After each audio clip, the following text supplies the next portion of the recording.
സംസ്ഥാനത്തിന്റെ സാമ്പത്തിക സ്ഥിതി സംബന്ധിച്ച ധവളപത്രം സർക്കാർ നാളെ നിയമസഭയിൽ സമർപ്പിക്കും. ധവളപത്രം സമർപ്പിക്കാൻ സർക്കാർ നിയോഗിച്ച വിദഗ്ധ സമിതി ഇന്ന് സർക്കാരിന് റിപ്പോർട്ട് നൽകും. സമഗ്ര പരിഷ്കരണത്തിന് ഡോക്ടർ കെ.എം. ചന്ദ്രശേഖരൻ അധ്യക്ഷനായ സമിതിയുടെ റിപ്പോർട്ടിൽ ശുപാർശയുണ്ടെന്നാണ് സൂചന. കിഫ്ബിയിൽ സമൂല അഴിച്ചുപണിക്കും സാധ്യതയുണ്ട്.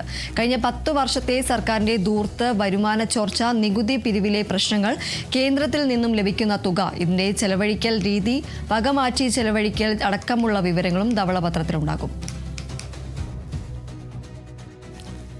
വി.ഡി. സതീശൻ സർക്കാരിന്റെ ആദ്യ വാർത്താ സമ്മേളനത്തിൽ മുഖ്യമന്ത്രി അടക്കം പറഞ്ഞിരുന്നു ധവളപത്രം എത്രയും വേഗം തന്നെ പുറത്തിറക്കുമെന്ന്. നാളെ ഈ ധവളപത്രം, സർക്കാരിന്റെ സാമ്പത്തിക സ്ഥിതി സംബന്ധിച്ച ധവളപത്രം നാളെ നിയമസഭയിൽ സമർപ്പിക്കാനാണ് തീരുമാനമായിരിക്കുന്നത്. ധവളപത്രം സമർപ്പിക്കാൻ സർക്കാർ നിയോഗിച്ച വിദഗ്ധ സമിതി ഇന്ന് സർക്കാരിന് റിപ്പോർട്ടും നൽകും.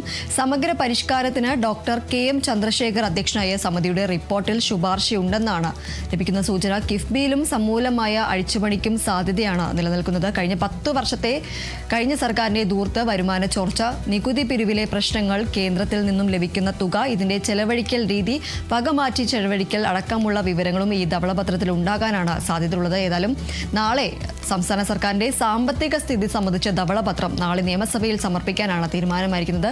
ധവളപത്രം സമർപ്പിക്കാൻ സർക്കാർ നിയോഗിച്ച വിദഗ്ധ സമിതി ഇന്ന് സർക്കാരിന് റിപ്പോർട്ട് നൽകും.